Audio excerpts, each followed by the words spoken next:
Welcome back, everyone. I hope you're doing well. Today, we're continuing the American Civil War. This is called Road to Shiloh, Part 1. I think there's 3 parts total. Shiloh, Tennessee. I think this has to do with Ulysses S. Grant. Let's jump right into it. Hit that like button. It really does help the channel. Thank you.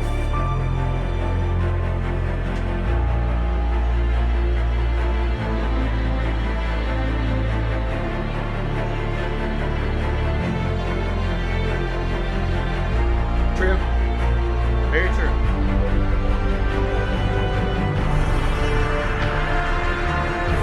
Is this Shiloh that we're looking at?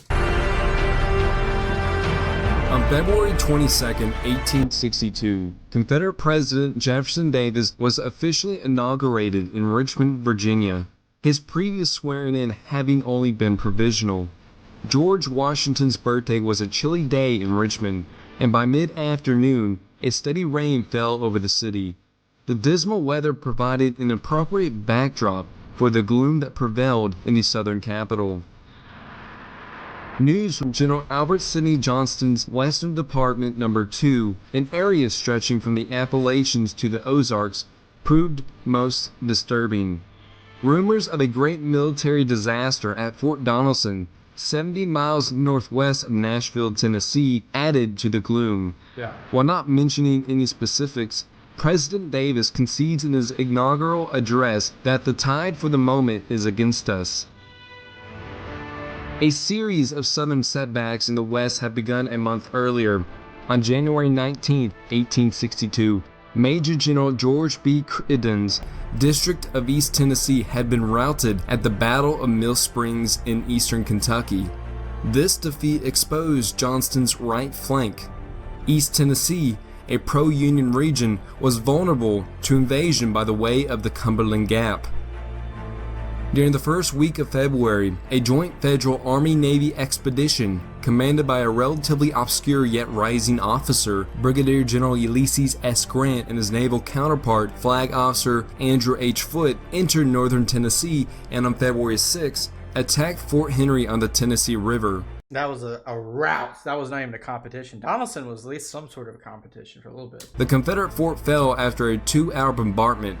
The Tennessee River, a vital transportation artery, now laid open to federal invasion all the way to Florence, Alabama. Hysteria seized many southern citizens as Union gunboats raided upriver into northern Mississippi and Alabama. By February 12, Fort Donelson, located 12 miles east of Fort Henry on the Cumberland River, had been invested by the Northern Army. After a series of incredible blunders by Confederate generals John B. Floyd and Gideon J. Pillow, the garrison surrendered on the 16th. More than just a defeat for the Confederacy, the fall of Fort Donelson was a catastrophe. About 1/3 of Johnston's forces east of the Mississippi River, almost 13,000 men, had been captured. Yeah, I remember that. 13,000 captured, and that's just 13,000 less fighting men that you can have against the entire Union Army that is just encroaching at all sides. The vital Confederate heartland of Middle Tennessee and northern Alabama had been pierced. Nashville soon fell, and the Mississippi River stronghold of Columbus, Kentucky had to be abandoned.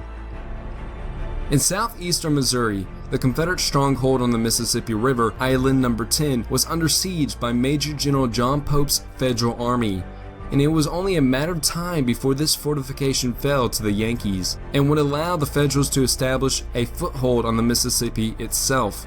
To make matters worse, inbound Confederate reinforcements from Major General Earl Van Dorn's Army of the West, moving to link up with Johnston's army after moving through Arkansas and capturing St. Louis, Missouri, had been decisively defeated by numerically inferior Union Army by Brigadier General Samuel R. Curtis at the Battle of Pea Ridge in early March.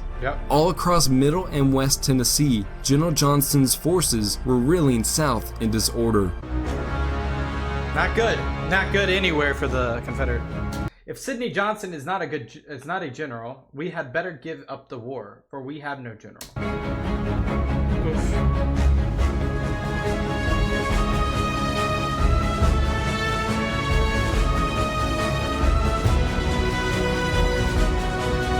I can't remember. I think Shiloh might have been a Confederate victory. Don't spoil it if you do know, because we have 2 more parts, but I'm pretty sure.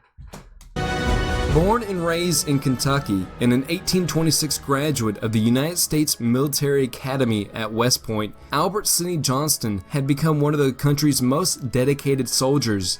Possessing a commanding presence and a magnetic personality, Johnston demonstrated high moral character and great dignity.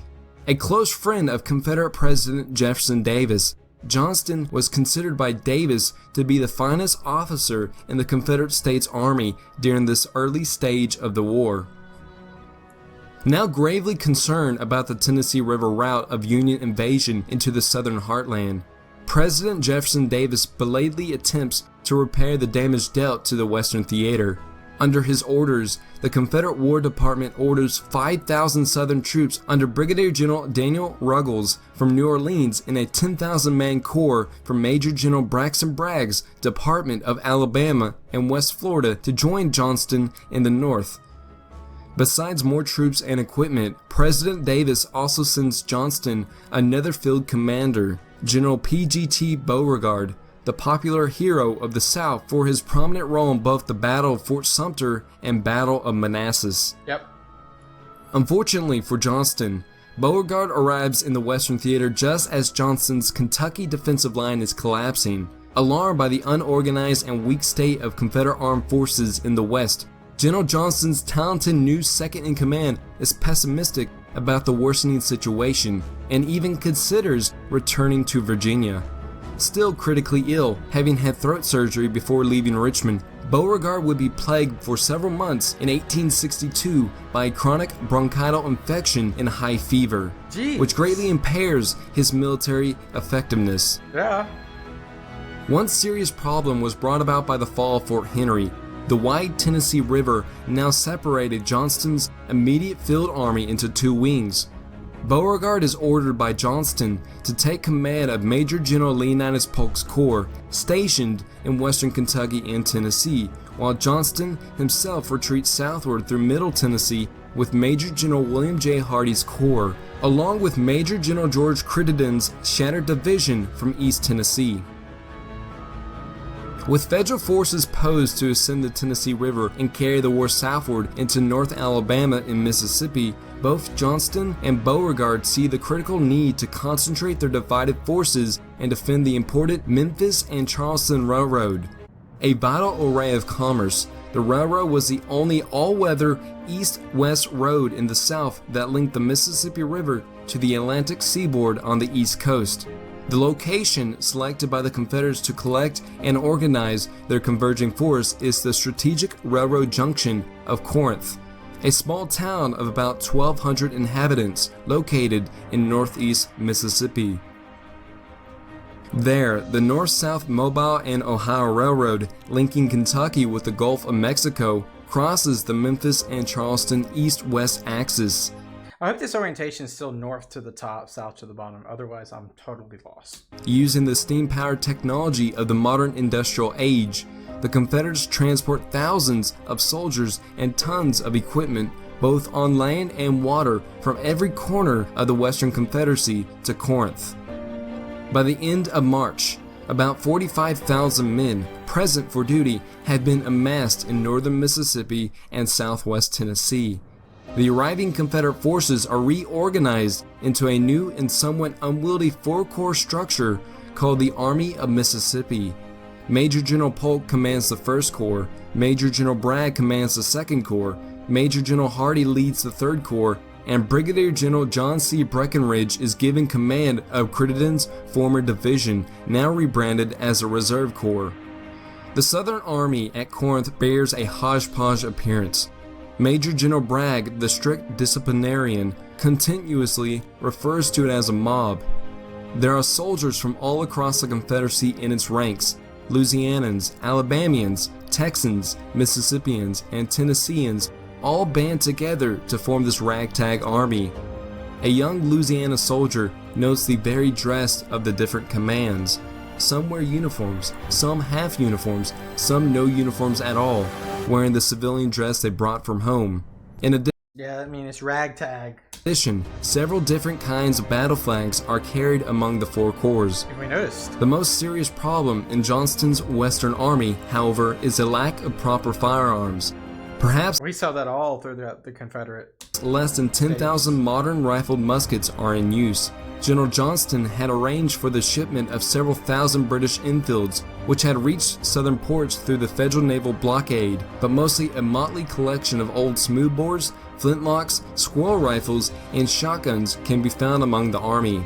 Morale, nonetheless, is generally high in the Southern Army. Really? Upon these untested men now rests a hope of restoring the Confederate fortunes in the West.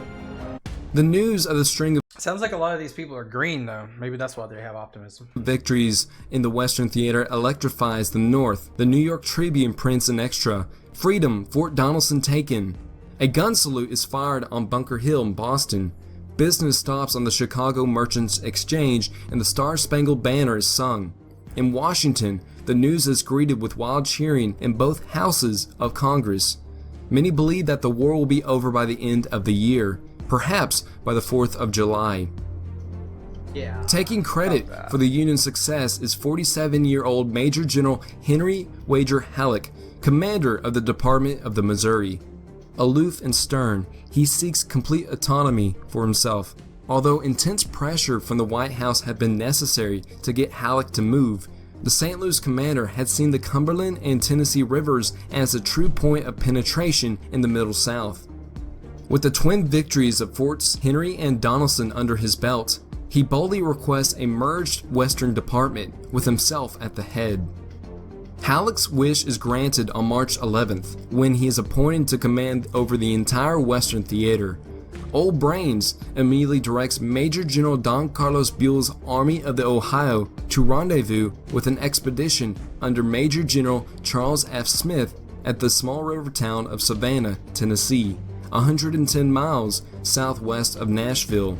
Rather than use the river, Buell decides to march his troops overland, believing that he can move in less time and clean up pockets of resistance as he advances. Buell underestimates his task. The Army of the Ohio, comprised of 5 divisions with 37,000 troops, snakes out of Nashville on the night of March 15th.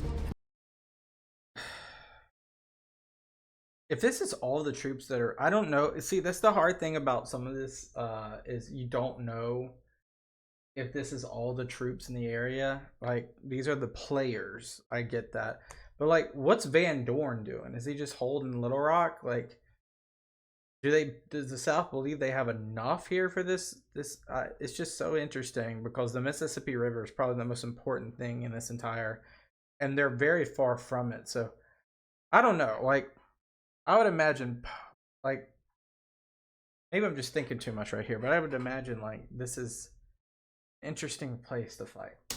At Columbia, the Federals find the Turnpike Bridge over the Duck River in flames. Recent rains have swollen the river to 200 yards across. New bridges are not complete until March 30th, and by then, the river is fordable. As a result, Major General Buell's march, which on paper could have been made in 9 days, requires 22. Major General Smith's expedition, meanwhile, penetrates deep into enemy territory, reaching Savannah, a town of about 600 mostly loyal Unionist inhabitants who had voted 2-1 against secession. Savannah consists of Really? We saw the same thing in, like, Western Kentucky. one small street lined with dilapidated, weather-worn wooden buildings. According to one Federal soldier, from this base, 2 raids are conducted on Confederate communications.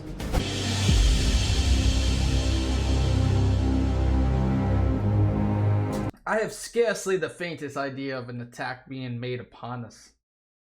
But will be prepared should such a thing take place. Mr. Grant.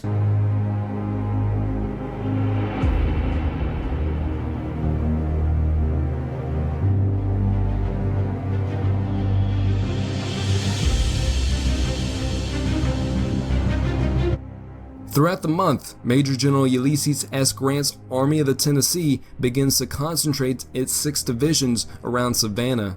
Grant sets up the majority of his army's camps on the west bank of the Tennessee River at a riverboat landing known as Pittsburg Landing. On March 17th, Grant makes his headquarters at a large white brick home of William H. Cherry, sitting atop the Savannah Bluff overlooking the river. Despite its vulnerability, Pittsburg Landing does offer some advantages. Dang, that's a lot of troops. The rolling plateau back from the landing provides ample campground for a large army. 3 major watersheds, Snake Creek to the north, Owl Creek to the west, and Lick Creek to the south, all tributaries of the Tennessee River, are now out of the banks. Backwatered by the rising river, these flooded bottomlands protect the federal flanks. The terrain, almost a wilderness in places, is composed of steep bank ravines, which can be easily defended. Several farms with small fields and orchards dot the countryside. About 2 miles southwest from the landing, on the Corinth-Pittsburgh Road, sits a one-room log Methodist church called Shiloh Meeting House. Is this why it's called Shiloh? Grant's troop disbursement on the forested plateau is highly questionable. Holding the advance are 2 untested divisions, Major General William Tecumseh Sherman's 5th Division on the right astride the Corinth and Hamburg-Purdy roads, and Brigadier General Benjamin M. Prentice's 6th Division on the left across the eastern Corinth Road. The 3 combat-tested veteran divisions, the 1st Division of Major General John A. McClernand, the 4th Division of Brigadier General Stephen A. Hurlbut, and the 2nd Division of Brigadier General William H. L. Wallace, camp in the rear, closer to the landing. The collective federal force from the Army of the Tennessee numbers just over 48,000 men encamped at Pittsburg Landing. Okay. Lew Wallace's division, erecting camps inland from Crump's Landing along the Purdy Road westward for 5 miles to Adamsville, totals 7,500 effectives. Morale remains high, almost too high. One federal concludes, "I think the rebellion is getting nearly played out, and I expect we'll be home soon." That's a lot of optimism. A steady trickle of rebel deserters come into camp, all telling stories of a demoralized Southern army. The troops' overconfidence is shared at Army headquarters. Grant boasts to his wife, "I want to whip these rebels once more in a big fight." On April 5th, a day before the battle would begin, Grant sends a message to General Halleck stating, "I have scarcely the faintest idea of an attack being made upon us, but will be prepared should such a thing take place." It will. Oh, it will. For sure. For sure, for sure, for sure, for sure. Now is the moment to advance and strike the enemy at Pittsburg Landing. Overconfidence.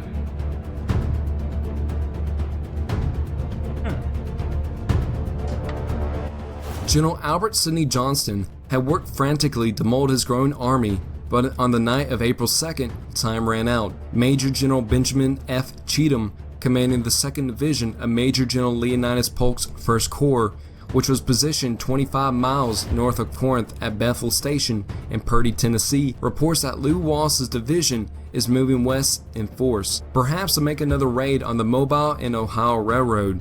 In truth, Wallace is only overreacting to an early reconnaissance by Cheatham's cavalry. Coupled with this intelligence comes troubling news that Buell's army is at last beyond the Duck River. Beauregard advises Johnston, "Now is the moment to advance and strike the enemy at Pittsburg Landing." General Johnston directs Beauregard to formulate the attack order.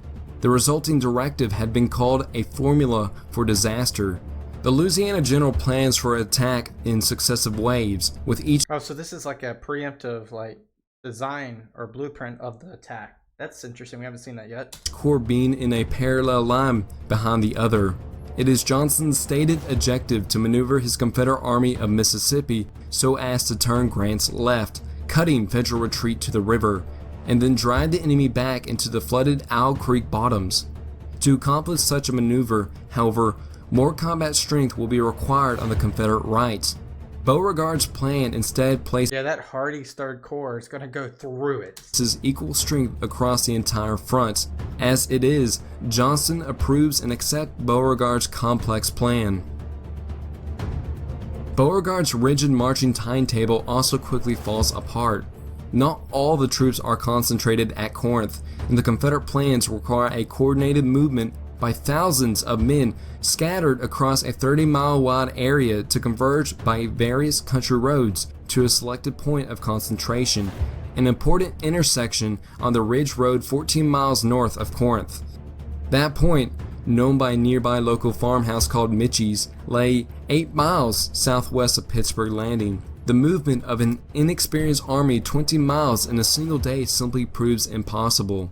For complicated reasons, Major General William J. Hardee's 3rd Corps, spearheading the march, holds up the advance until 3 p.m. on April 3rd.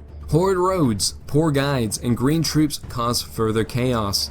I was right about the green troops. By Friday morning, April 4th, as a spring storm sends rain falling in torrents, both Hardee's and Bragg's corps are 12 hours behind schedule. In fact, Breckinridge's Reserve Corps, stationed at Burnsville, Mississippi, does not move northward until the afternoon of the 4th. A grim General Johnston reschedules the attack for Saturday morning, April 5th, but that night the heavy rain continues to fall. More maddening delays occur on the 5th as the rain continues until early afternoon. All of Hardee's men are deployed by mid-morning, but Bragg's 2nd Corps is still not ready by noon. Somehow, the general has lost an entire division. Johnston uncharacteristically You can't attack yet. explodes and goes in search of the missing troops. He finds them on a road miles in the rear, blocked by a confusing traffic snare involving Polk's wagons and artillery at the Mitchie's intersection. It is 4 p.m. before the clogged intersection is cleared and Bragg's missing division can tramp 4 miles eastward to its final attack positions. For a second time since leaving Corinth, the attack has to be postponed. And now, any Union scouts will definitely know where they're at. That night, Possibly. Johnston's army stand posed with General Hardee's 4th line of battle positioned a mile south of the front line federal camps. Despite warnings to keep silent, many of the men have carelessly discharged their wet weapons to see if they will fire. Oh my God. On the afternoon of April 5th, Johnston, Beauregard, and Bragg, with their staffs, ride along the line, receiving rousing cheers from the men, despite efforts to silence them. I would fight them if they were a million.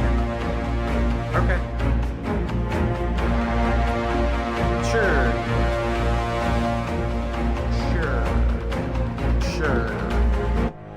In a meeting of Confederate generals that evening, Beauregard openly expresses his concern. The enemy has surely been alerted to their presence, he argues, since several skirmishes have been fought between the Confederate advance Then duh. and federal pickets. He warns that the element of surprise had been lost. Also, the men are exhausted from their 3-day march and some have used up all their rations. In Beauregard's opinion, the army should retire to Corinth. Bragg concurs in the assessment.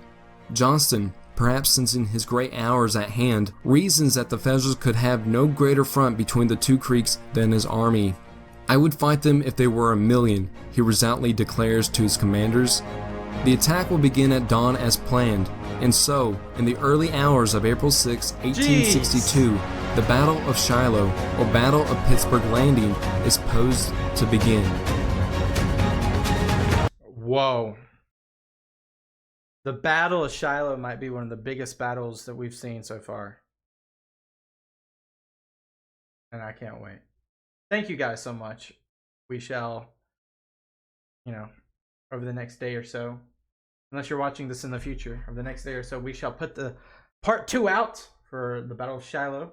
Thank you guys so much. It seems that a lot of these green troops have been started from Baton Rouge or New Orleans, depending on the place, as well as Mobile or Pensacola, into the northwest Alabama, northeast Mississippi, and now is pushing into southwest Tennessee at this huge battle place called Shiloh. I guess that's based off the Shiloh Chapel in this valley and these creeks, and it's gonna get bloody. It's gonna be bloody. That's all I know. So we'll have to see what happens, because I don't know what happens in the next one. I appreciate you guys for watching. Peace out for now. Bye-bye.